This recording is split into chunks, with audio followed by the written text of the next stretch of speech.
end of our electromagnetic induction, we talked about electromagnetic waves. And electromagnetic waves are waves that consist of oscillating electric and magnetic fields, which radiate outward from the source at the speed of light. So all of these waves, from radio waves to gamma rays, they all travel at the speed of light, which is 3.00 times 10 to the 8th meters per second, in a vacuum at least. And they have different wavelengths, they have different frequencies, and they have different amounts of energy, but they all have the same speed. So I like this diagram. It's the same one, but I really like how it kind of gives you an example of how small these are and kind of like how hot the temperature is. And if they come through Earth's atmosphere, I don't know if you can see that at the top. That's the very first thing they note. So how do we figure out the speed? Well, we have a speed equation, and it's the same for electromagnetic waves. But usually when it's for electromagnetic waves, you have the speed of light is equal to your wavelength times your frequency. So c, lowercase c, is the speed of light. And I said before, it's 3.00 times 10 to the 8 meters per second in a vacuum. That's very similar to what it is in air, so we tend to just use that. And our first example problem is gamma ray bursters are objects in the universe that emit pulses of gamma rays with high energies.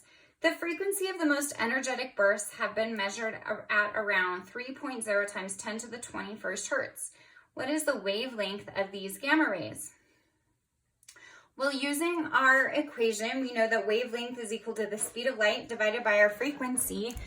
So wavelength is equal to 3 times 10 to the 8 meters per second divided by 3 times 10 to the 21st hertz, which gives us a wavelength that should be pretty small, but negative 13. 1.0 times 10 to the negative 13th meters. Okay, it's the same idea, except in this case, you're almost always going to be using scientific notation when you do these problems. So go ahead and do 2 and 3. The next thing we're going to talk about is looking at this aluminums. You will notice when you have a flashlight that the closer you are to your flashlight, the brighter the light is on your subject. So the farther away you get, the less dim it is. And it turns out that illuminance decreases at the square of the distance from your source. So you would square whatever the distance is from your source, and that would be about how bright it is. That's the end of the characteristics of light. We're going to talk about mirrors and reflection next. Okay, sound and light, mirrors and reflection. So light itself has 3 properties: reflection, diffraction, and refraction. Diffraction was used to kind of study light's properties and figure out how it behaves as both a particle and a wave on occasion. And it is interesting, we're not really going to talk about it that much. We are going to talk about reflection and refraction. Now, in this case, reflection is the change in direction of an electromagnetic wave at a surface that causes it to move away from the surface. So let's say this is a mirror. You have your incident ray. It is reflected at the surface of the mirror to have your resultant ray. So you have your incident angle, which is theta, and your angle of reflection, which is theta prime. And theta is always equal to theta prime. So you know that when you have a reflection happening, that's why it always happens at the same angle. So if you use a mirror and say you're looking at someone in the mirror and you can see their eyes, usually they can see your eyes as well, or they can always see your eyes as well. The other thing is we have specular reflection, which is a reflection off a smooth surface like a mirror, and you have diffuse reflection, which is reflection off a rough surface like a roadway or pavement. So just some different forms of reflection, and that's because the surfaces are different, not because light is different. suppose you're holding a flat mirror and standing at the center of a giant clock face built into the floor. Someone standing at 12 o'clock shines a beam of light towards you, and you want to use the mirror to reflect the beam toward an observer standing at 5 o'clock. What should the angle of incidence be to achieve this? What should the angle of reflection be? Well, one thing to remember is that your angle of incidence is equal to your angle of reflection. Now, if you do like a clock, remember that 12 to 6 would be 180 degrees, and then you can kind of figure out what 12 to 5 is. You know, this entire angle has to have an angle of incidence and an angle of reflection. So this entire angle has to be divided by 2, and your angle of incidence and your angle of reflection are the same. The other thing we want to talk about are virtual and real images that are produced by mirrors. So you can do some really neat experiments with mirrors where you actually produce an image that's real from like a concave mirror, and it will produce a real image that if you do it in the dark with like a candle, you can see like a little real candle image created in front of your mirror. So it's pretty interesting. So a virtual image is an image that forms at a point from which light waves appear to come but do not actually come. So anytime you look in a flat mirror, the image you see is always a virtual mirror image because it's behind your mirror. Whereas, and the other thing about virtual images is they are always right side up. So when you look in a normal mirror, you're not upside down all of a sudden. So that means you're right side up, so it's a virtual image. A real image is an image formed when rays of light actually pass through a point on that image. And your virtual images will always be, your real images will always be upside down. So I included this diagram from your book. It's actually very good. It talks about your focal length, your image distance, and your object distance. And we're going to use all those to kind of figure out your magnification, your mirror equation. One of the reasons why this is interesting is this is how lenses are created. So I know we're talking about mirrors and reflection. It's the same, almost exactly the same as what happens when you have lenses in your glasses. This is the same thing that they do to create those lenses. So you can see if you look closely at all of these images, you can, it'll show you where your image is and whether it's real or virtual, and how far away it is from your focal length and your object. So kind of a helpful little diagram. Now your mirror equation is 1 over your object distance plus 1 over your image distance equals 1 over the focal length of your mirror. And this is for concave mirrors. So when you have a concave mirror, you know your focal length is where all the rays that are reflected, if they come in like this, they're going to get reflected here. If they come in like this, it'll get reflected through your focal length. Okay, and usually this is some form of the radius.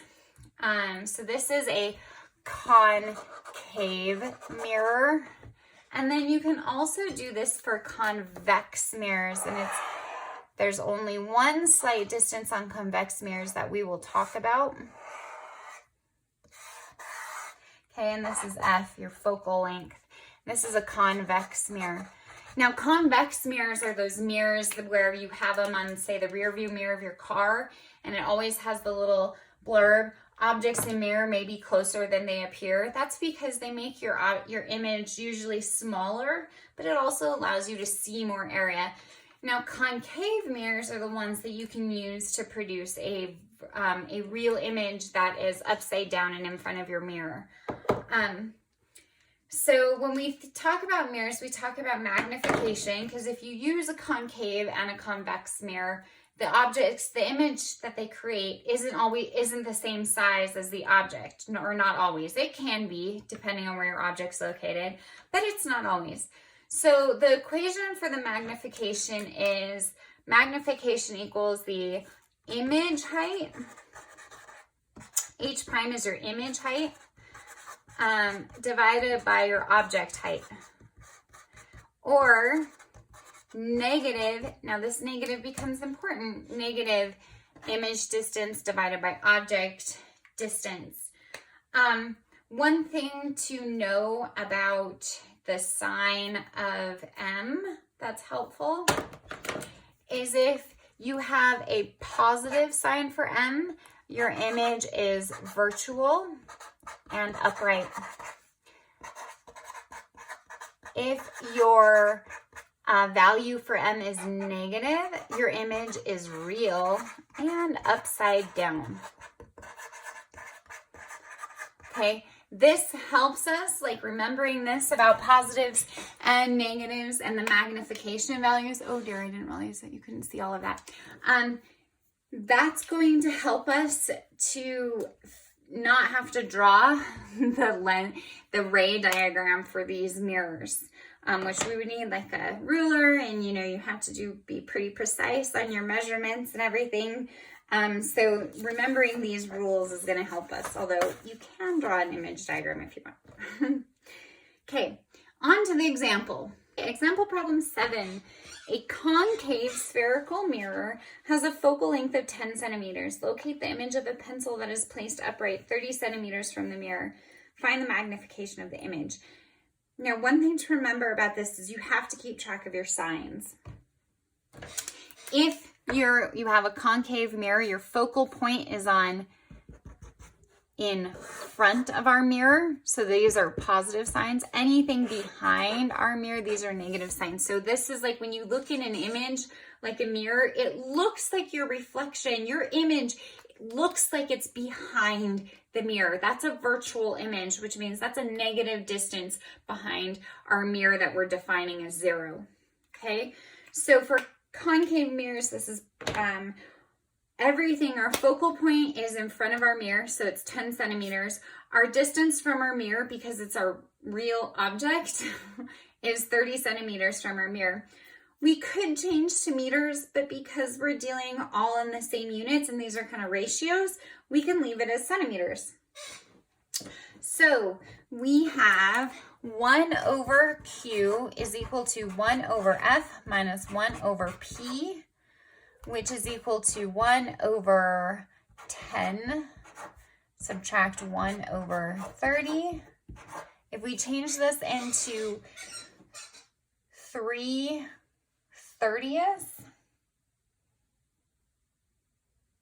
no, we have to change this one into 3 over 30, sorry. You end up with 2/30, which is 1 over 15. So 1 over Q is equal to 1 over 15.0 centimeters, which tells us that Q is equal to 15.0 centimeters. Now the fractions aren't always this easy. This one happened to work out. Normally what you could do is 1 divided by 1 divided by these all together, and it would give you your answer. So we have our image distance. Now we need to find our magnification. So M is equal to negative 15.0 divided by 30.0 centimeters. Our magnification is negative 0.50. Because it's negative, now remember it's negative, which means it's a real image and it's upside down. Okay, so go ahead and do the next problem. So keeping track of your signs. Then we're going to look at the convex mirror on number 9. So it's a convex spherical mirrors that your image is probably going to be behind your mirror. Your focal point is always behind your mirror because it curves the other way. So in a convex mirror, your focal point is negative. An upright pencil is placed in front of a convex spherical mirror with a focal length of 8 centimeters. An erect image that is 2.5 centimeters tall is formed 4.44 centimeters behind the mirror. So we have behind the mirror, so we have negative this, but we also have an H prime, which is 2.50 centimeters. Okay, now the first thing we're going to want to do is we're going to find our object distance, which is 1 over P is equal to 1 over F minus 1 over Q over P is equal to 1 over negative 8. Subtract 1 over negative 4.44 centimeters. So P is equal to 1 divided by 1 over negative 8 minus 1 over negative 4.44. That gives us an object distance of exactly 10. So P equals 10.0 centimeters. Now we're going to use that 10 centimeters to figure out our magnification. So remember, magnification is equal to negative Q over P. So if we start over here,